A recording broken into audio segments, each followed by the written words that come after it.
ఆయన పల్లీలు తీసుకెళ్ళి అమ్ముకునేవాడిని రోజున. పల్లీలు అమ్ముకుంటారు కదా పొట్లో, పాతకాలంలో సంగతి నేను చెప్తున్నాను. ఆయన దేవుడి దగ్గరికి వచ్చి పొద్దున అడిగేటండి, దేవుడు ఈవేళ నాకు కనుక 2 రూపాయల లాభం వస్తే నీకు 1 రూపాయి నేను ఇస్తాను. నిజంగా నాకు అలాంటి శ్రద్ధ ఉందయ్యా, నన్ను కరుణించు అన్నాడు. పొద్దునుంచి రాత్రి దాకా పల్లీలు అమ్మాడు. కరెక్ట్గా 2 రూపాయలు వచ్చాయి. ఇప్పుడు వాడు ఏం చేయాలి? 1 రూపాయి దేవుడికి ఇవ్వాలి కనుక దాన్ని రూపాయి బిళ్ళల కింద మార్చుకున్నాడు, జేబులో వేసుకున్నాడు. గబగబా గుడికి వస్తున్నట్టు. ఆ గుడికి వస్తుంటే ఆ గుడి బయట పాప వాడి రాయి తగిలి కాలు వాడు కట్టని బోర్లా పడ్డాడు. జేబులో ఉండే 2 రూపాయలు 1 రూపాయి వెళ్ళిపోయి డ్రైనేజీలో పడిపోయింది. ఏం చేయాలి పాప? వాడు గబగబా లోపలికి వచ్చాడు, దేవుడికి నమస్కారం పెట్టాడు. స్వామి చాలా థ్యాంక్స్, నువ్వు కోరికలు తీర్చే దేవుడు అని నాకు తెలిసింది. నేను కోరాను 2 రూపాయలు నాకు లాభం రావాలి, నువ్వు కరెక్ట్గా 2 రూపాయలు ఇవాళ నాకు ఇచ్చావు. అందులో సగం నీకు ఇస్తానని నేను మొక్కాను. నిజంగా అలాగే 2 రూపాయలు జేబులో వేసుకుని నేను వచ్చా. కానీ నీ రూపాయి పైన డ్రైనేజీలో పడిపోయిందా? ఎవడి రూపాయి పడిపోయింది? తన రూపాయి పడిపోయింది. దేవుడు చెప్పినకి మొక్కినది, ఆయన చెప్పింది ఇచ్చాడు కనుక ఆయనకి ఇవ్వాలి కదా. ఆయనకి పాపం తండ్రిగా తల మీద చేయబెట్టాడు. నీ రూపాయి డ్రైనేజీలో పడిపోయింది అన్నాడు. అప్పుడు దేవుడు ఏం చేస్తాడు? మర్నాటికి మళ్ళీ ఆ 0 వచ్చేసి చేస్తాడు.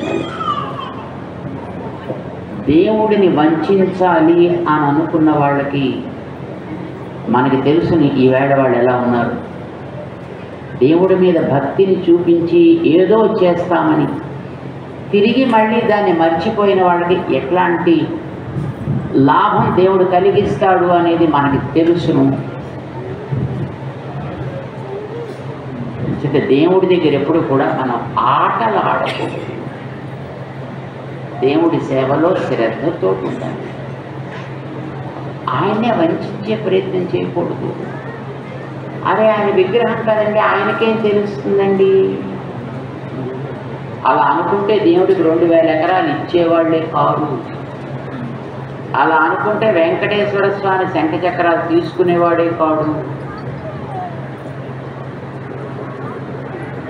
ఆయన విగ్రహ రూపంలో ఉండే శక్తి స్వరూపమైన ఆయన అన్నీ వింటాడు, అన్నీ చూస్తాడు, అన్నీ గమనిస్తాడు.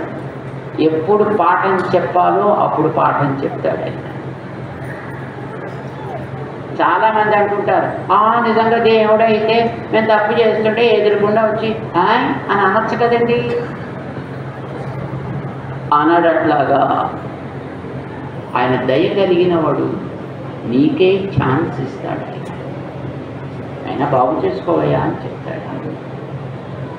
నీకే అవకాశం ఇస్తాడైనా నువ్వు చేసిన తప్పుని సవరించుకోవడానికి. అది ఆయనకి చేతకాంతనం అని అనుకుంటే దానికి తగిన పాఠం చెప్పి చూపిస్తాడు. మీ ఊళ్ళో మంచి ఆలయం చాలా సంతోషంగా ఉంది. ఈవేళ ఇప్పుడు ఈ మధ్యాహ్నం వేళ మేము వస్తే మీరింత భక్తితో వచ్చారంటే మీలాంటి భక్తులు కూడా దేవుడికి ఉన్నారు. అది మాకు చాలా సంతోషంగా ఉంది. కనుక దేవుడి యొక్క వైభవాన్ని పెంచగలిగేటట్లుగా దీని వాతావరణాన్ని తయారు చేసుకోవాల్సిన బాధ్యత కూడా మనకందరికీ ఉంటుంది. దాన్ని మీరందరూ కలిసికట్టుగా దీన్ని చక్కటి, ఇందాక మన ఎమ్మెల్యే గారు చెప్పినట్టుగా తీర్థక్షేత్రంగా, ఒక ప్రసిద్ధమైనటువంటి దివ్య దేశంగా దీన్ని మీరందరూ కలిసి మార్చుకుంటారు, అట్లాంటి వైభవాన్ని తీసుకొస్తారు అని మేము ఆశిస్తూ, మాకు ఈవేళ ఈ స్వామిని దర్శించడానికి అవకాశం ఇచ్చాడు స్వామి. ఆయన దర్శించుకున్నాం, చాలా సంతోషిస్తున్నాం, ధన్యులమని భావిస్తున్నాం.